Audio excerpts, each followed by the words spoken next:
Hey,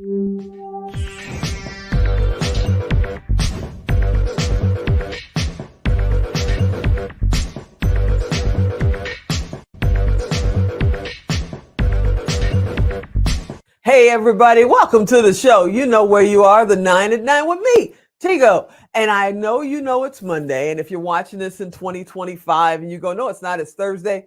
When we aired it, it was the first Monday of August 2022. And if you guys didn't go back and watch the interview from last first Monday of July, go check it out. Because Michelle Mras killed it last month. And now she's here again. We're going to talk about self-leadership. I'm sitting here with my notepad and my pen because I know she's about to go in. So sit right there. Here we go. Y'all ready? We'll be right back. Expert Talk is sponsored by Pod Nation TV, the podcast to broadcast network.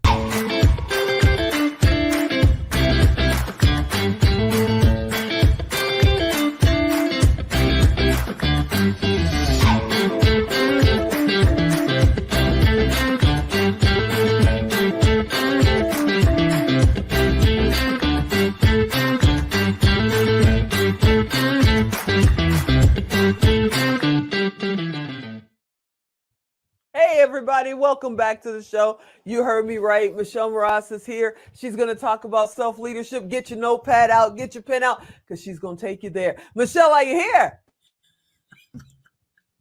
Yeah, I'm ready. I got my. I'm not even going to talk to you. I'm just going to sit here and take notes. I was like, I'm going to take you there. No. There you anyway, go. So self-leadership mean? Self-leadership. We're always talking about leadership of people and leadership of this and leadership of that. My thing is you cannot lead anyone else if you can't lead this. You must be able to lead yourself. And so I train on self-leadership because we forget the first one that you must lead is you. So I have this wonderful quote that I made back when I first came out of my brain injury in 2014-ish. So 2016, I wrote this quote. Change is an emotional journey. It's not rainbows and butterflies through a field of daisies. Change is uncomfortable. It forces you to evaluate who you are. The beauty is in the possibilities. And that's where I got the whole idea of self-leadership is, yeah, change hurts, but who's in charge here? It's you. So if you want out of change, if you want to move forward, you must control yourself. Can I go into preach mode for a second? Definitely. You see, okay. I told you I'm not even asking questions. I'm sitting here. I'm in class myself today. Go ahead. Okay. So in order to self-lead, you always hear people talk about you have to know your why. It's important. What is your why? So if you want to self-lead so you can lead other people, you need to know your why. As Friedrich Nietzsche, I think his name is Nietzsche, says, he who has a why to live can bear almost any how. And the reason that is an important quote to me is I went through a lot of surgeries and cancer and, brain injury and all these things, but I knew what my why was, what the end goal was. And it helped me push through every obstacle. So number one, you must know your why if you want to be able to self-lead. Number two, my mentor, John C. Maxwell says, leadership is influence, nothing more, nothing less. So who influences you? And if you aren't one of the people who influences you, you need to work on that because you need to be able to look at yourself and be confident in who you are and what you stand for and your why. And then the third is responsibility. Jim Rohn says, you must take personal responsibility. You cannot change the circumstances, the seasons, or the wind, but you can change yourself. That's the three, in my mind, the basis of being self-led. If you don't know your why, if you can't influence yourself and you don't have personal responsibility, who are you truly leading? Lead yourself first. So what about the people, because, I always call them sheep, especially here in Las Vegas. You have two left turn lanes. There's a whole row of people in one of them. There's nobody in the other.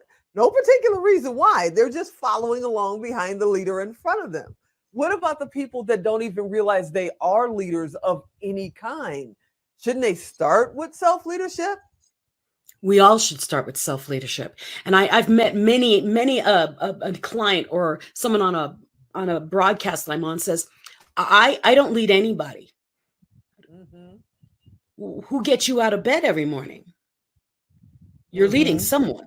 And I can assure you, as you walk down the street, or if you're in a grocery store and you pick up an apple and bite into it and put it back on the shelf, I can tell you somebody else sees you doing it and they're saying that's not a leader. So you are doing everything you do is leading someone that you may not even know.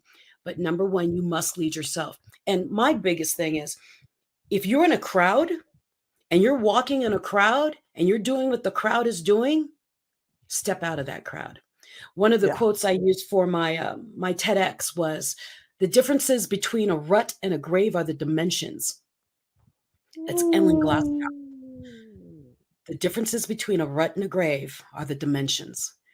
The only thing you're doing is building That's your powerful. dimensions of your grave.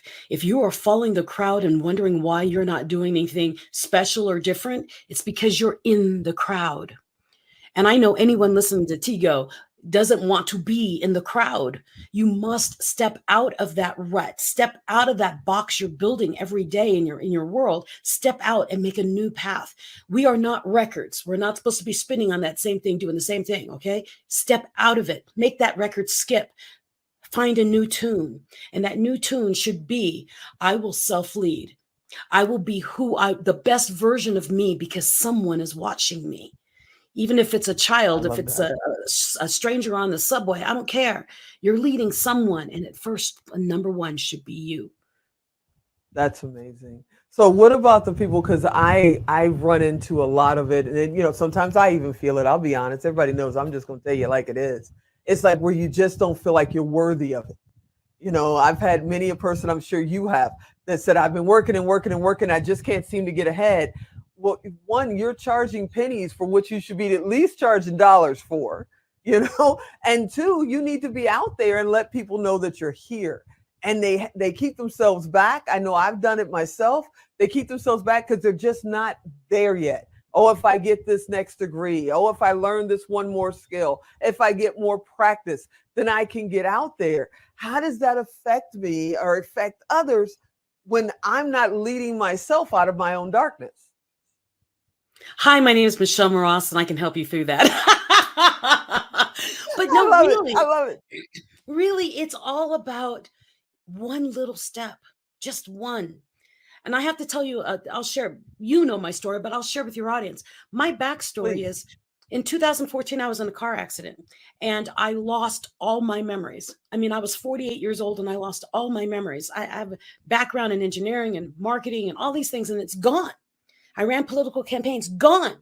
So in the 2 years, 3 months, I was stuck in my head fighting with all these inner critics telling me I should die and I'm not good enough. I got tired of hearing I wasn't good enough. Aren't you tired of hearing you're not good enough, even from yourself? So that Mm-hmm. is why you have to self-lead. You have to say, voice in my head that says I'm not good enough, you can shut up for a little bit because I'm going to go prove it. And the analogy I love to share is from Finding Nemo. Have you seen Finding Nemo? There's a Oh, little yeah. fish, and I've the got father grandkids. says, "Don't you touch that boat." And the little fish says, "I'm going to touch the butt. I'm not, don't you do it. I'm going to touch it. I'm going to do it." So what I'm saying is, when that voice in your head says, don't do it, or you can't, or you're not good enough, you need another certification, prove to that voice that you don't. Prove to that voice that you can and how much you really want it. Your inner critic is not holding you back. That inner critic is challenging you to fight for what you want, not to say, "Oh, okay, then I'm not." It's not doing that. That's what we do. But we're supposed to say, "I bet you I can," and go do Ooh, it. I love it. I love it. Okay. So we saw the 2-minute warning go by. I really think his clock is way faster than ours. We saw the 2-minute warning go by. Tell people what kind of coach you are, what kind of services you offer, because I just think you're amazing. That's what you should put on your card. Michelle Mras, amazing. Done. Okay. But tell people what kind of services and coaching you offer. Well, I actually focus on coaching speakers, on executive speaking, because I meet so many speakers in my world that I want to up level them because they play smaller than they should. And so Mhm. that's what I do train. But I do have a lot of online courses that help through this rigmarole in our heads that stop us from improving and being the best version of us. So go to my website. It's my name, michellemras.com, and click on courses. I've got online courses, digital, and I'm about to have a few live in person or live virtual once a month or twice a month with me directly. Oh, that's amazing. I want to thank you for hanging out. I love it when you come on the show. I learn something and I sit here and go, she's talking to me. And then I forget to do the hosting thing. I'm just a student sitting here going, yeah, she's talking to me. I can't wait to see what we're going to talk about next month. I know you guys are going, yeah, we got to wait till next month. Yeah, you do. I'm sorry. Thank you so much for hanging out and just sharing just a little bit of what makes you you. Thank you so much. You're amazing. Hey, everybody. I hope you enjoyed this episode. Go back and watch last month's episode. You need those 4 questions. And then come and watch this one, because self-leadership, there's another answer to get you over that speed bump that you're trying to reach those goals. You've got to understand this. So watch it again. I hope you enjoyed this episode. I hope you'll come back next time. If you missed her web address, it's her name, michellemras.com, or go to Tigo Direct. You can find her there and directly connect over to her. All righty. I'll talk to you soon. I'm Tigo, and I'll talk to you next time.